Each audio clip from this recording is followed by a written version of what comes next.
اهلا بيكم. الخبر ده عجبني قوي.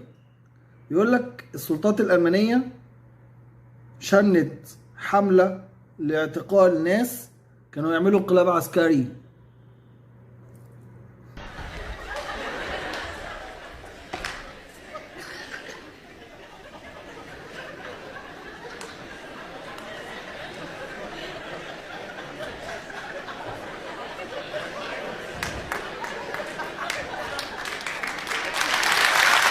ألمانيا فيها 16 ولاية، عملت حملة اعتقالات في 11 ولاية منهم.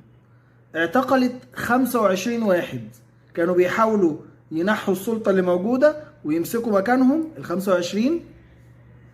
ال 25 وكمان عايزين يهاجموا مؤسسات الحكم والمؤسسات الدستورية في البلد.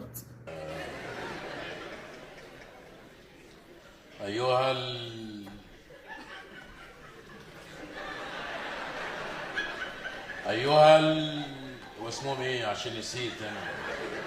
الشعب. ايها الشعب، ايها الشعب، لقد قمنا السلطات الألمانية فتشت أكتر من 130 منزل عشان تقدر تقضي على حركة مواطني الرايخ الألماني. الإعلام الألماني قال عليها إن هي حركة إرهابية، وكمان كانت عايزة تخطف وزير الصحة. مش فاهم إيه علاقة وزير الصحة بالقصة يعني. الحركة بتضم أمير ألماني سابق اسمه هاينريش الثالث عشر وعنده 71 سنة، يعني اللي هو خلاص. طيب لقوا كمان معاهم عضو مجلس نواب عن حزب يميني متطرف اسمه حزب البديل.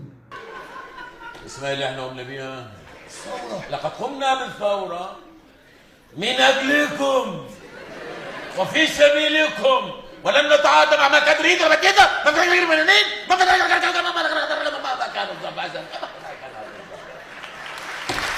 وكمان معاهم عضو مجلس شعب وقيادي سابق في الجيش الألماني. معلومات سريعة كده عن حركة الرايخ الألماني دي اللي عددها تقريبا 21,000 ألماني.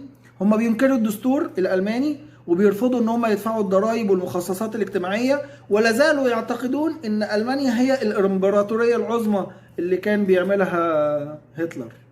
الشاهد في الموضوع ان الدول دي برضو عندهم الحركات النص قم بتاعت دول العالم الثالث اهو. يعني اللي يصحى من النوم الصبح ممكن يقلب الترابيزه ولا ايه، الله اعلم. يعني انا متخيل ان ثقافه الحريه اللي موجوده جوه المجتمعات الغربيه والاوروبيه والالمانيه على وجه التحديد بترفض ان حاجه زي كده تكمل، او ان مسيره او قصه زي كده تكمل للاخر. اكيد كان هيحصل رفض ليها، رفض كبير، حتى لو الموضوع ده حقيقي. يعني الرهان الحقيقي على التحركات اللي زي كده بيبقى على الشعوب، هل تقبلت الفكرة دي ولا رفضتها.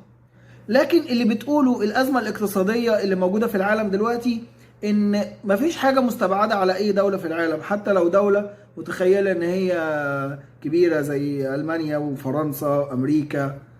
مفيش حاجة مستبعدة، مفيش سيناريو مستبعد. انا كنت في الحمام ساعتها، ولكننا بالمرصاد من اجل الثوره والشعب جميله عريضه بريليه التسعير من التوسل بريليه من الانبر. والسلام عليكم ورحمه